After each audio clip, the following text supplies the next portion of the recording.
Buenas tardes a todos los que nos siguen en Facebook, a toda la comunidad parroquial de Nuestra Señora Aparecida de Brasil, y además también a todos aquellos que nos están viendo a través de las redes sociales. Les damos la bienvenida a nuestra cuarta meditación de Cuaresma, contemplar el misterio de la cruz de Cristo. Dejamos al Padre José Alberto para que nos dirija a esta meditación. Bienvenido, Padre. Muchas gracias. Pues saludo a todos ustedes que nos acompañan esta tarde. Y también agradezco y celebro la fidelidad de quienes nos acompañan desde la primera charla, recordando que esta es una propuesta de parte de la comunidad parroquial para ponernos en sintonía en la preparación hacia la Pascua a través de estas meditaciones, estudio, reflexión de los textos de los padres de la Iglesia. Eh, Decíamos desde un principio que la Cuaresma estaba asociada a la preparación inmediata para el sacramento del bautismo de los catecúmenos, y por eso se intensificaba la instrucción, la catequesis en la cual también participaba la comunidad de creyentes de las iglesias, convocada por el obispo, convocada por los mismos pastores, pero sobre todo era una necesidad espiritual en donde era preciso que los profetas hablaran del Espíritu de Dios que quiere hacer algo para sus hijos, para los hombres.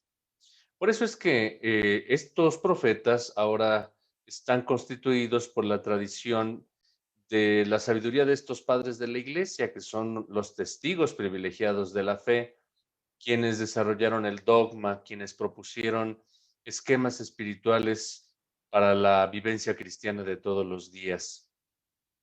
Y en efecto, hoy meditaremos sobre este tema, contemplar el misterio de la cruz de Cristo. Está claro que para los creyentes el signo de la cruz es de un alto valor sagrado. Y para nosotros ya queda claro que es el referente concreto de nuestra identificación, no solamente con la iglesia, sino con la fe. De hecho, así comienza la fe, así comienza la oración, siempre haciendo el signo de la cruz. Al bautizado se le marca en la frente con la cruz de Cristo. Y bueno, a nivel popular, para los mexicanos sobre todo, pues el rezo del Santo Via Crucis y los Via Crucis actuados en algunas comunidades ya prototípicas, pues obviamente es un elemento de mucho atractivo. Porque en efecto, viendo la cruz, contemplando el momento de la crucifixión de Cristo, nos remontamos a este misterio oculto en el trido pascual que nos lleva hacia la Pascua. Es muy notorio cómo el furor de muchos creyentes se dirigen hacia la cruz también como un signo soteriológico, es decir, de salvación. Y sí es cierto, cuando nos pasa algo, inmediatamente nos persignamos. Incluso el futbolista que va a entrar al campo hace el signo de la cruz para encomendarse a Dios y quizás también para pedir una mejor suerte para su juego. Pero es el identificarnos plenamente. Jesús en el Evangelio dice, el que no tome su cruz y me siga, no puede ser mi discípulo. Por supuesto, es la identidad del discípulo del Señor. Por otro lado, también se ha malinterpretado que la cruz es onerosa, que es una carga, que es aquel castigo que nos tocó soportar, que es una especie también de suerte de la cual no podemos evadirnos y que a veces representa nuestras responsabilidades más complicadas. Pero no, hoy vamos a visualizar precisamente en las expresiones de estos santos padres que en principio la cruz se refiere a la ofrenda que el Señor quiso hacer por amor a sus hermanos. Es también el modo como el Padre le pide a su Hijo que por ese medio le dé gloria y cómo los efectos de esta crucifixión son redentores. Adelanto un poquito, estos temas nos van a ir acercando más a completar la idea de la Pascua. La próxima semana hablaremos de la reconciliación y esta está asociada al tema de la sangre de Cristo que nos lava, que nos purifica, que el valor y el precio de su sangre es el que nos compra para la vida eterna. Bueno, pues vamos a visualizar algunos textos que nos comparten los padres. Em, si nos dan permiso de visualizar, sí creo que sí se puede visualizar ya, perdón. Bueno, aquí tenemos este promo que siempre ponemos aquí de estas presentaciones. Y bueno, pues aquí ponemos esta cruz, que es una cruz de una basílica romana, que es muy elocuente porque pues precisamente nos refleja que está en el cenit del cosmos, del universo. Es la cruz que preside todos nuestros actos, la misma cruz que nos lleva a las aguas bautismales. Fíjense, ahí estamos viendo una escena donde están también Moisés y Elías como en el momento de la transfiguración. Y Jesús está en el centro de esa cruz, no es un Cristo muerto. Es un mosaico bellísimo. Bueno, pues ya desde aquí con este signo, y de hecho, fíjense, bueno, hasta abajo no se alcanza a ver, pero tiene una inscripción que dice Salus Mundi. La cruz es la salvación del mundo. Cristo es el Salvator Mundi. Entonces, bueno, pues el sentido de la cruz en el cristiano, pues es ante todo esta síntesis de la salvación traída por nuestro Señor. Como ya decía, el cristiano durante esta época de Cuaresma asistía a la catequesis. Y aquí tenemos un primer signo de esto con San Cirilo de Jerusalén, que en el siglo IV escribió las catequesis de preparación para el catecumenado y el bautismo, pero también las dirigía a los fieles. Y comienza diciendo así: cualquier acción de Cristo es motivo de gloria para la Iglesia universal, pero el máximo motivo de la gloria es la cruz. Así lo expresa con acierto Pablo, que también sabía de ello. Lo que es a mí, Dios me libre de gloriarme, si no es en la cruz de Cristo. Vamos a notar que en estos autores hay una influencia hacia Pablo de Tarso en su teología mística hacia la cruz, porque de hecho la cruz se tiene que contemplar para comprender el misterio. De hecho, si nosotros observamos el crucifijo, si estamos de frente a la pregunta, ¿por qué moriste por nosotros?, nos daremos cuenta de que hay un contenido interno muy profundo. Y por eso la única gloria de la que el cristiano puede jactarse, es decir, Cristo murió por mí, Cristo se entregó por mí, y el signo de la cruz es lo que me representa que Él me amó para la vida eterna.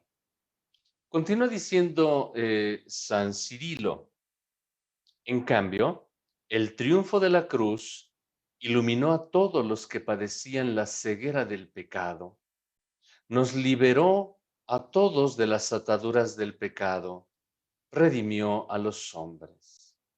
Aquí hago énfasis en el término el triunfo de la cruz. En estas épocas, precisamente del siglo IV, también la Iglesia tuvo un acontecimiento histórico porque el Imperio Romano otorgó la paz a los cristianos después de varios siglos de persecución.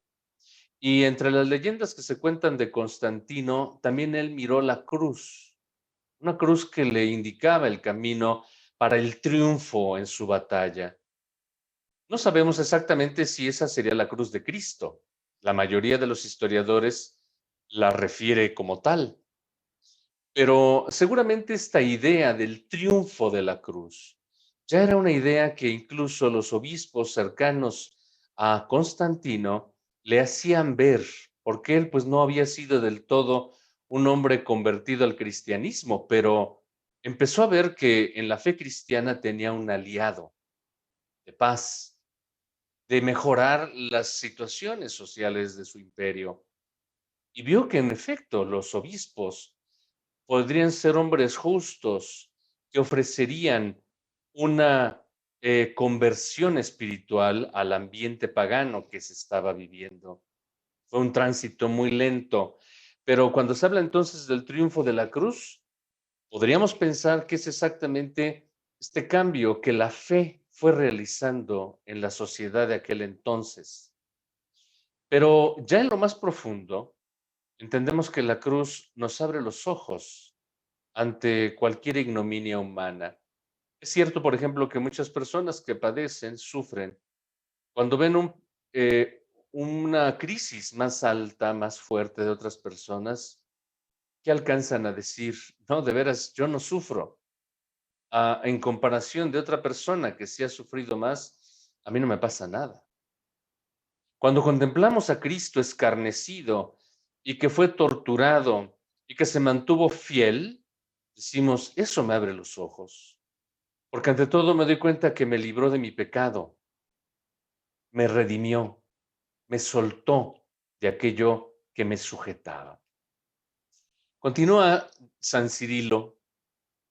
Por consiguiente, no hemos de avergonzarnos de la cruz del Salvador, sino más bien gloriarnos de ella, porque el mensaje de la cruz es escándalo para los judíos, necedad para los gentiles, mas para nosotros salvación. Para los que están en vías de perdición es necedad, mas para nosotros que estamos en vías de salvación es fuerza de Dios, porque el que moría por nosotros no era un hombre cualquiera, sino el Hijo de Dios, Dios hecho hombre. Como nos damos cuenta, en principio, estas líneas son una actualización de la doctrina cristiana. Y cuando se habla de la vergüenza de la cruz es porque, pues, sabemos que era un instrumento de tortura, sobre todo para aquellos delincuentes más despreciados en el Imperio Romano, piratas, ladrones, salteadores de caminos, etcétera. Y el que se le haya aplicado a Jesús una tortura de esa naturaleza, por eso la crítica de los paganos, de los judíos, era como decir, miren, estos pobres cristianos se glorían de una situación anómala. ¿Cómo es posible que consideren que su Dios y Salvador es ese ejecutado como un bandido? Sin embargo, sabemos que cuando Jesús está en el Gólgota, dialoga con dos delincuentes, porque en efecto, la obra de salvación de Jesús es llegar no a donde todo está bonito o ya resuelto, es para resolver incluso en el último momento lo que falta por resolver. Por eso es que Jesús, después de muerto, también baja a los infiernos para mostrar que su muerte ha sido triunfadora, salvadora. Por lo tanto, dice San Cirilo, pues puede parecer un escándalo, pero para el cristiano es salvación. Por eso sí necesitamos reflexionar más sobre el significado de la cruz, porque la resurrección nos trae, por supuesto, vida nueva, renovación, pero primero hay que pasar por este proceso de redención, de liberación, de una verdadera sanación de la persona. Recordando la inscripción que vimos en el dibujo primero, la cruz es salus mundi, salvación y salud del mundo. Y pensar que en realidad ha sido un acto del Hijo de Dios. No cualquiera se entrega por otra persona, sino solo el que tiene la fuerza para salvarnos y rescatarnos. Jesús, que en nada había pecado, fue crucificado por ti, y tú no te crucificarás por él, que fue clavado en la cruz por amor a ti. No eres tú quien le hace un favor a él, ya que tú has recibido primero. Lo que haces es devolverle el favor, saldando la deuda que tienes con aquel que por ti fue crucificado en el Gólgota. Bueno, aquí hablamos también de un tema espiritual. Sí, nosotros tenemos que crucificar también nuestro pecado, nuestro orgullo, todas aquellas situaciones inconvenientes que no nos permiten avanzar hacia una vida más cercana a los designios de Dios, pero sobre todo para ir matando toda amargura en nuestra vida de todos los días. Cuando repasamos aquel pasaje, cuando Jesús está clavado y tiene sed, en el Evangelio de San Juan dice, pidió de beber y le dieron vinagre y lo bebe. Los exégetas, los intérpretes de la palabra, dicen que precisamente en la cruz Jesús crucificó toda la amargura del mundo, todo el pecado del mundo, y por eso lo bebió, para que en la cruz, en el momento en que expirara, matara el pecado, matara la amargura, matara el odio, la desesperación del ser humano, los miedos, matara todo aquello que le hace daño a la naturaleza humana. Bueno, pues ese es el significado de lo que nos intenta decir San Cirilo de Jerusalén. Hay que matar en el espíritu todo aquello que va contra Dios, lo que nos impide vivir precisamente esta transformación gloriosa que nosotros aspiramos vivir en la Pascua. Si no hay este proceso previo, ¿cómo podemos decir resucité con Cristo y seguir heredando situaciones que seguimos arrastrando todos los días? Sí, en efecto, el acto de crucificar es purificar, pero también es superar. Y como dice aquí San Cirilo, no le hacemos ningún favor a Dios. Él ya nos puso el ejemplo y nos da las fuerzas para que nosotros que hemos recibido este favor lo hagamos en acto, no nada más que quede como una pretensión de bondad, sino que de veras demos el salto fundamental. Bueno, pues esta es una de las catequesis más hermosas, la catequesis 13, que habla precisamente del acto salvador de Cristo.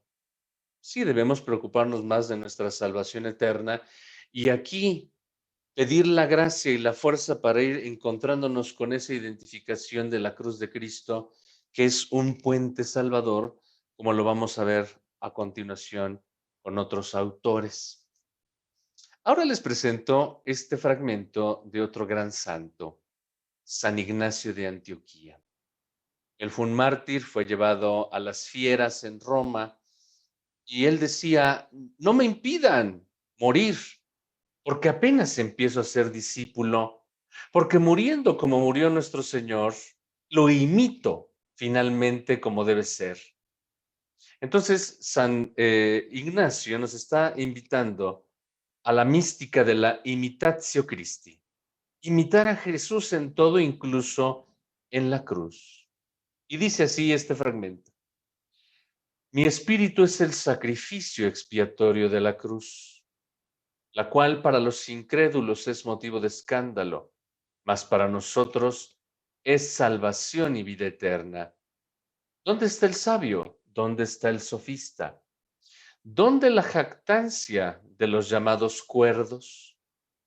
Porque nuestro Dios, Jesús el Mesías, fue concebido en el seno de María según la economía de Dios, del linaje, sí, de David, pero por obra del Espíritu Santo, el cual nació y fue bautizado para purificar el agua con su pasión.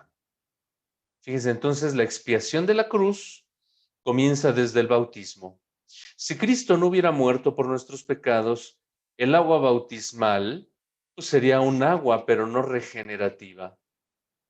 Cristo debió morir para que del agua que brotó de su seno se santificaran todas las aguas bautismales. Fíjense, por eso tiene sentido el recordatorio del bautismo en la Pascua. De hecho, uno de los signos más elocuentes es cuando en la vigilia pascual se sumerge el cirio pascual, signo de Cristo muerto y resucitado, en la pila bautismal, recordando también aquellos pasajes del Antiguo Testamento donde la vara de Moisés golpea la roca y brota el agua, y cuando se arroja aquel pedazo de leña y se hace amarga el agua, pero luego se vuelve a enviar otro pedazo de leña y el agua se hace potable. Bueno, pues miren, ahí tenemos toda esta significación de que el sabio, el filósofo, el sofista, aquellos que se dicen muy inteligentes, no lo pueden comprender, porque eso solo lo comprenden los que están unidos al misterio de la cruz por su propio bautismo. Aquí San Ignacio de Antioquía nos lo refiere en su carta a los Efesios. Y volvemos a San Juan Crisóstomo. Siempre es grato escuchar las palabras poéticas, elocuentes de este gran predicador. Dice, la cruz es voluntad del Padre, gloria del Hijo, gozo del Espíritu Santo. Orgullo de Pablo. Dios me libre, dice, gloriarme si no es en la cruz de nuestro Señor Jesucristo. La cruz es más brillante que el sol, más espléndida que sus rayos, pues cuando aquel se oscurece, ésta resplandece. Y si se oscurece el sol, no es porque se le quite de en medio, sino porque es anulado por el esplendor de la cruz. Vean cómo constantemente los padres hacen alusión a Pablo, pero yo les llamo la atención sobre esta fórmula trinitaria, que incluso no las podríamos llevar de reflexión. La cruz es voluntad del Padre, gloria del Hijo, gozo del Espíritu Santo. ¿Por qué voluntad del Padre? Pues porque el Padre no perdonó a su propio Hijo para la salvación del género humano. Y esa es la misión que Dios le encargó a su Hijo, venir a redimir al género humano. Y Jesús es glorificado en la cruz, en el madero. Cuando yo sea levantado, atraeré a todos hacia mí, también lo dijo. Y el Espíritu Santo impide que Jesús muera en la cruz en un sentido total. El Espíritu Santo se goza porque toma al Jesús muerto para después glorificarlo en la resurrección. Por eso es que se habla de este resplandor de la cruz. Y en sentido místico, en la luz vemos la luz de Dios. A lo mejor al inicio, cuando nos quedamos viendo el sol, quedamos un poco deslumbrados, pero en cuanto comenzamos a ver con más detenimiento, ya no vemos el resplandor del sol, sino el resplandor teológico de la cruz. Y sí, tenemos que acostumbrar la mirada para penetrar esa luz. Es lo que nos quiere decir este fragmento de Juan Crisóstomo. Los ojos espirituales del alma tienen que acostumbrarse a mirar más la cruz porque de ella sale un resplandor que nos ilumina interiormente. La cruz rasgó el protocolo que nos condenaba, inutilizó la cárcel de la muerte. La cruz es indicio de la divina claridad. Tanto amó Dios al mundo que entregó a su Hijo único para que no perezca ninguno de los que creen en él. Fíjense también aquí, el Crisóstomo vuelve al tema de la redención. La cruz abrió la cárcel que nos había encerrado y nos mataba. Nos abrió la claridad. Y esa es recordar que Dios amó al mundo, amó al hombre para su salvación. La cruz abrió el paraíso, introdujo en él al ladrón y al género humano que estaba destinado a la perdición y que no era ni siquiera digno de la tierra. Lo condujo al reino de los cielos, siendo tanto los bienes que nos vinieron y nos vienen por el beneficio de la cruz, como es que no quiere ser crucificado. Hablando otra vez de estas realidades místicas, la crucifixión es ese constante esfuerzo que hace el cristiano de entender los designios divinos. de cumplir la palabra de Dios, de saber que nos vamos a ganar un premio en la imitación de Cristo, de que si somos perseverantes siendo discípulos fieles del Señor y aceptamos su cruz, bueno, pues vamos dejando allí las marcas para ganarnos el paraíso, introducirnos a la tierra de promisión, a garantizar que por amor de Dios hemos de ser salvados. Pues así como el cáliz es agradable para los que tienen sed, así lo es para él el ser crucificado, para Jesús. Jesús tiene ansia de ser crucificado. Por eso decía, he deseado enormemente comer esta comida pascual con vosotros. Y no lo decía porque sí, sino porque el día siguiente había de padecer el suplicio de la cruz. Bueno, seguramente para Jesucristo, Hijo de Dios, Verbo de Dios encarnado, totalmente Dios y totalmente hombre, él sabía, era consciente de que ahí llegaba su hora, era la culmen de una misión que le había encomendado su padre. Ya sabemos que como ser humano experimentó quizás el miedo, la incertidumbre, la oscuridad, la duda, pero él sabía que para eso había venido y había aceptado y asumido ese momento. Pues yo creo que entonces la cruz para cualquier cristiano también es eso, asumir las propias responsabilidades de fe y de vida y hacerlo con ansia, con gusto, con la determinación de alguien que está cierto de que detrás de eso encontramos una respuesta. Aquí lo que brilla es el tema de la fe de Jesús, la fe de Cristo.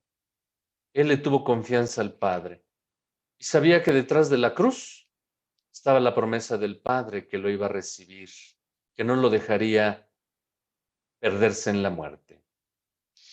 Bien, entonces estas son algunas frases de estas homilías sobre el Nuevo Testamento de San Juan Crisóstomo. Tenemos otra, no, perdónenme, esta es de la charla pasada, pero pasamos a San Agustín. Como siempre, también Agustín de Hipona, pues obviamente es el gran retórico, el gran orador de Occidente, y también nos da una catequesis muy concisa en estos dos fragmentos que vamos a leer. Dice, de esta cruz debe continuamente pender el cristiano durante toda esta vida que discurre en medio de tentaciones. No es este tiempo de arrancar clavos, de los que se dice en el Salmo. Traspasa mis carnes con los clavos de tu temor. Las carnes son las concupiscencias carnales, los clavos, los preceptos de la justicia. Con estos clavos nos traspasa el temor de Dios, por cuanto nos crucifica como víctima aceptable para Él. Por eso nuevamente dice el apóstol, os exhorto, hermanos, por la misericordia de Dios, a presentar vuestros cuerpos como hostia viva, santa, agradable a Dios. Ea pues aquella cruz de la que el siervo de Dios no se avergüenza, sino que más bien se gloría de ella, diciendo, Dios me libre de gloriarme si no es en la cruz de nuestro Señor Jesucristo, en el cual el mundo está crucificado para mí y yo para el mundo. Miren qué hermosa comparación. El cristiano debe estar crucificado siempre, su carne debe estar en un proceso de transformación que no es dolorosa, simplemente es de esfuerzo. La vida cristiana es esforzada, porque se deja clavar por los clavos de la justicia. Es más, yo diría, por los clavos del amor de Dios, por los clavos de su espíritu. ¿Mm? Si uno no se deja cautivar, provocar con los dardos de la verdad divina, con esa espada de doble filo que traspasa las conciencias y las inteligencias humanas, no podremos descubrir la dimensión de la cruz de Cristo, que precisamente en otro comentario de San Pablo, y lo retoma Agustín, dice, para que conozcamos la altura y la anchura de este misterio.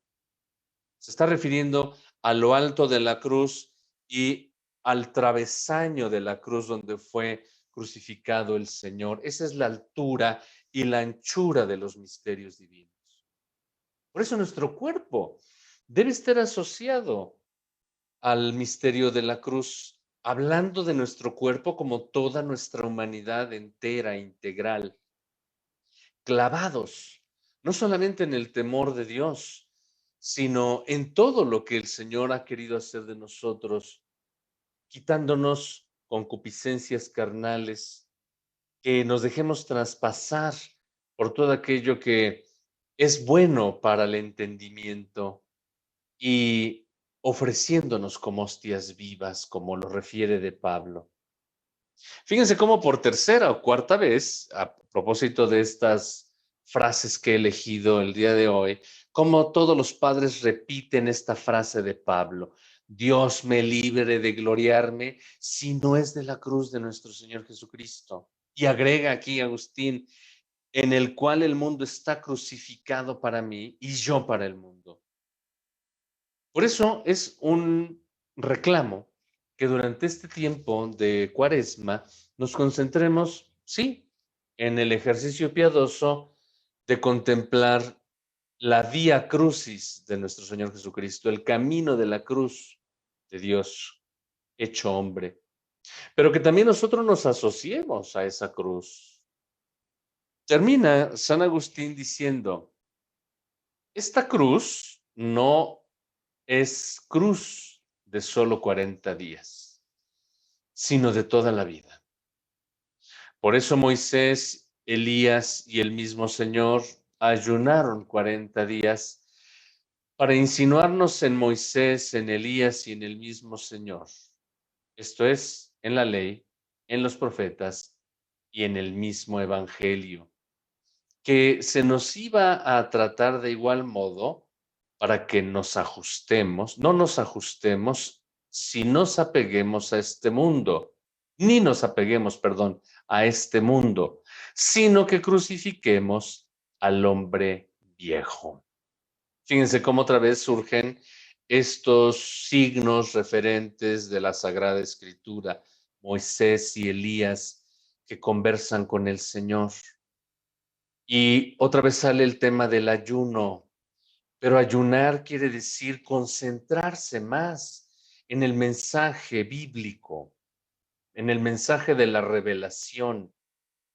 Y por eso pone la ley, los profetas, el evangelio. Contemplar la cruz de Cristo es volver a la Sagrada Escritura, para que no nos apeguemos a este mundo, sino que crucifiquemos al hombre viejo de este mundo para que también nos transfiguremos como Jesús y que la ley, los profetas y el evangelio sean los testigos de esta transformación. Bien, qué hermoso. En tan pocas palabras, San Agustín nos hace una síntesis pues muy clara de las responsabilidades morales del cristiano, pero sobre todo de su comprensión del cómo Jesús se ha manifestado en la revelación para que de allí nosotros visualicemos la obra de la salvación traída por él.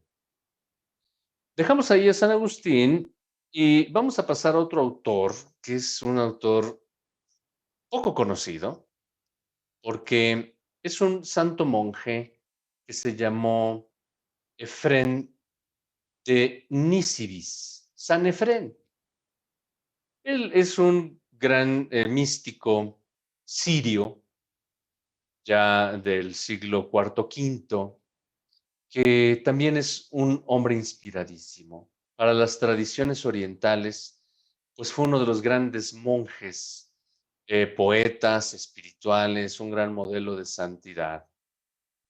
Y dice así, nuestro Señor fue conculcado por la muerte, pero Él a su vez conculcó la muerte, pasando por ella como si fuera un camino. Se sometió a la muerte y lo soportó deliberadamente para acabar con la obstinada muerte. En efecto, nuestro Señor salió cargando con su cruz como deseaba la muerte, pero desde la cruz gritó, llamando a los muertos a la resurrección, en contra de lo que la muerte deseaba. Fíjense qué bonito, ¿no? Nuestro Señor Jesucristo tomó la cruz, pero fue el instrumento para vencer a la muerte. Y aún así se burló de la muerte porque fue el grito divino para convocar a todos los que ya estaban muertos para que estuvieran atentos a la resurrección. Este es un momento cúspide del sacrificio de Cristo. Es una interpretación para dar vitalidad a el sentido de la muerte de Cristo y, por supuesto, también del esfuerzo cotidiano del cristiano. El admirable hijo del carpintero llevó su cruz a las moradas de la muerte, que todo lo devoraban, y condujo así a todo el género humano a la mansión de la vida. Y la humanidad entera, que a causa de un árbol había sido precipitada en el abismo inferior por otro árbol, el de la cruz, alcanzó la mansión de la vida. En el árbol, pues, en que había sido injertado un retoño de muerte amarga, se injertó luego otro de vida feliz, para que confesemos que Cristo es Señor de toda la creación.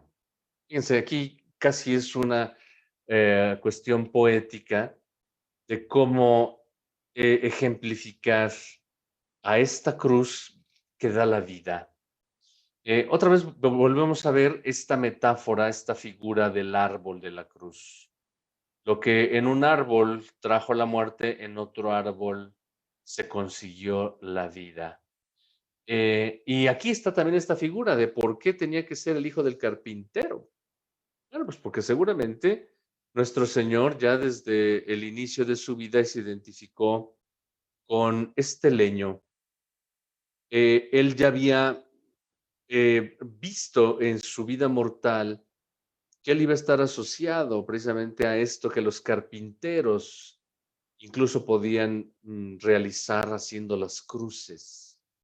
Y de hecho, por ejemplo, en algunas películas, en algunas versiones, se coloca precisamente a San José y a Jesús haciendo estas acciones humildes de hacer muebles, de hacer féretros y de vez en cuando llevar la cruz para los condenados.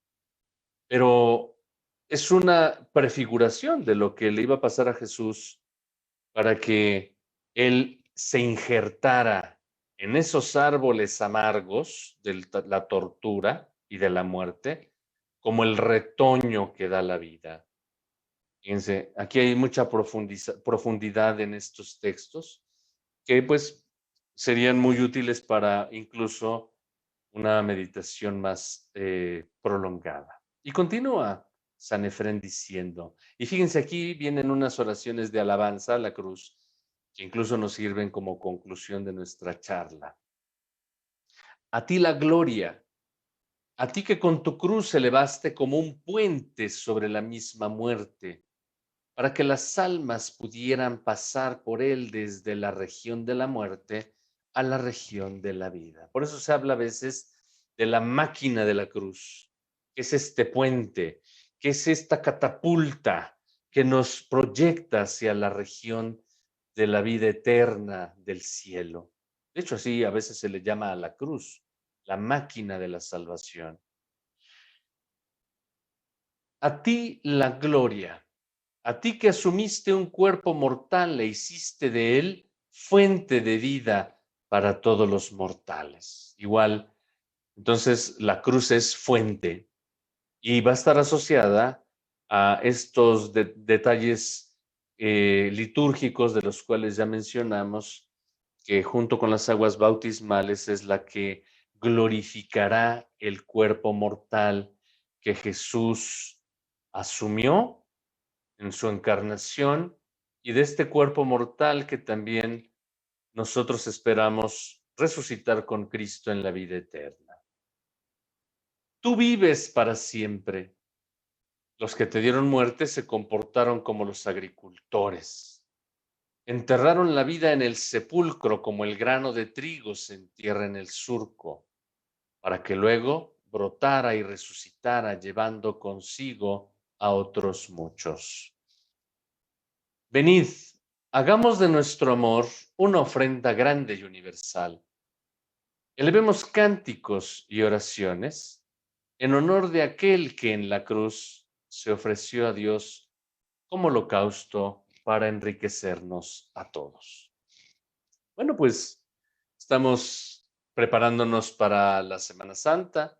Seguramente viviremos un Viernes Santo haciendo adoración a la cruz con mucho fervor, mucha devoción, pero recordar que simplemente es el puente, la cruz es el puente para vivir la Pascua de Resurrección y que de ella encontremos, por supuesto, mucha ganancia espiritual y volvámonos a identificar con esta cruz de Cristo.